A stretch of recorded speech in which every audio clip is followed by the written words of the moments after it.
about it. I mean, how many more examples do we here at this network have to give you, the people, of this corrupt Biden regime before you start sharing it with others and tell your liberal Democrat friends, why are you voting for this? Joining us now, he's a member of the House Judiciary and Weaponization Committees. Thank goodness. Florida Congressman Greg Steube on the case on these corrupt-ass officials. Greg, nice to see you again, brother. How you been? Hey, too. I'm good. Thanks for taking them to task, man. I want to see more of this. It's like I only see like you, MTG, Gates, and a handful of people actually get fired up when these damn crooks get on the stand there and are testifying in front of Congress to the American people live on C-SPAN, and nobody's getting fired up like this. I mean, pure corruption. We have so many, banking, Jan 6, COVID. How many cover-ups and how many lies, Greg? Start with whichever one you like. Banking, personally. Well, yeah, with one of the parts of the clip from Yellen that wasn't in there was I also asked her, and this was all without a warrant, correct? And she admitted on the record, this was one of the things that she never has admitted on the record, that FinCEN is getting your personal financial information without a warrant. And they are using terms, like I said in that clip, like MAGA, like they're using these search terms to then query these different banks. So they'll send a query to Bank of America, oh, we want to see Greg Steube's financial transactions because they queried that I said MAGA somewhere on social media. And Bank of America is giving them the information without a warrant. That was really the purpose of that hearing, was to kind of illuminate that to the American people. Like, we've seen what they did to Trump in surveilling on him without a warrant using FISA, and then a bunch of my colleagues that are Republicans vote for reauthorizing FISA without a warrant, which is beyond me. I don't know how you can vote for that after what they did to President Trump.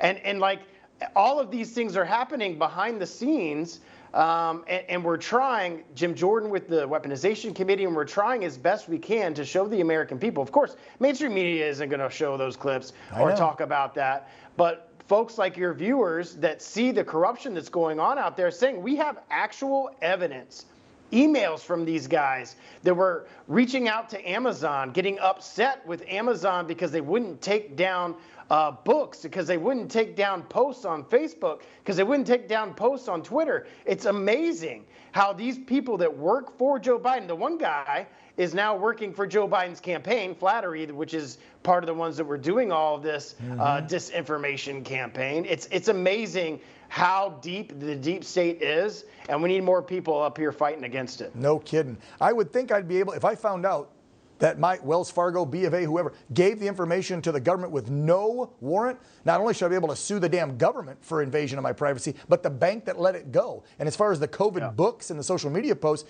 it's interesting that now all the things they were trying to shut down 3 years ago when they took over in 21, look at what we now know, right? About the side effects and the death of the vaccine, the blood clots. AstraZeneca just said, yep, blood clots, we know. Pfizer a couple of weeks ago, yep, myocarditis.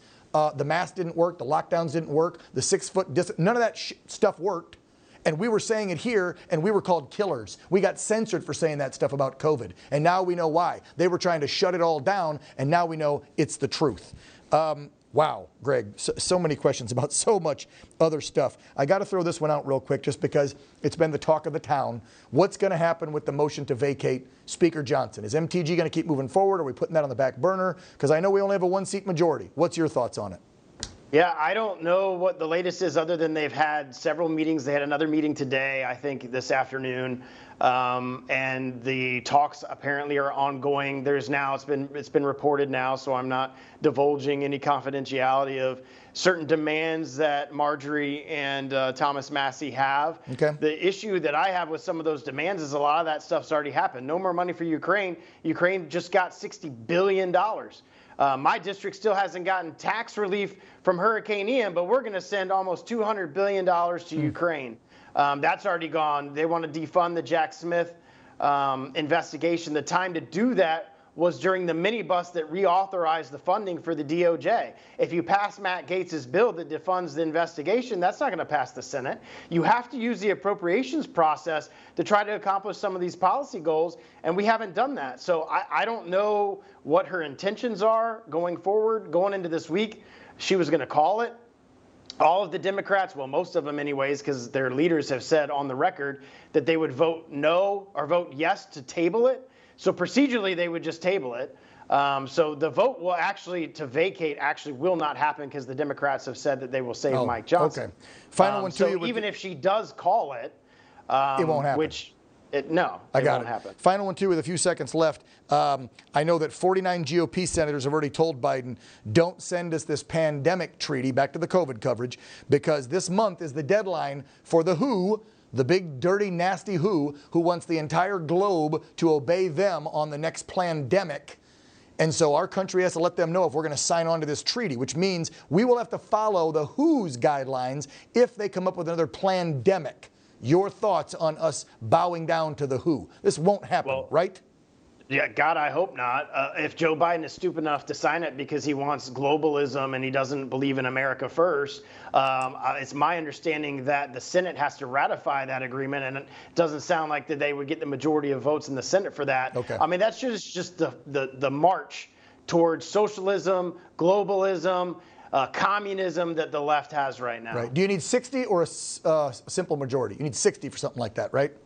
I would think, yes, but I don't know for sure. I'd have to look into that. Final one to you. I know that dozens of you members got this bag from OANN that's got a sweatshirt. We'd love it if you put it on and stood in solidarity with us for being censored, but if it's not your size or color, that's fine. Mainly we sent you that so you would read this material. I know you got the packet like a week ago. Please read it, Greg. Many of your colleagues have read what your Democrat colleagues in the Senate and House did to OANN back in 2021 and 22, demanding we get pulled off of all platforms, and they were successful to a degree.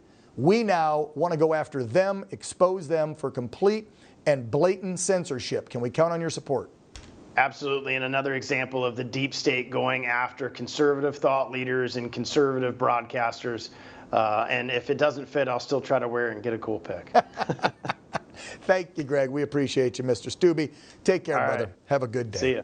Up next.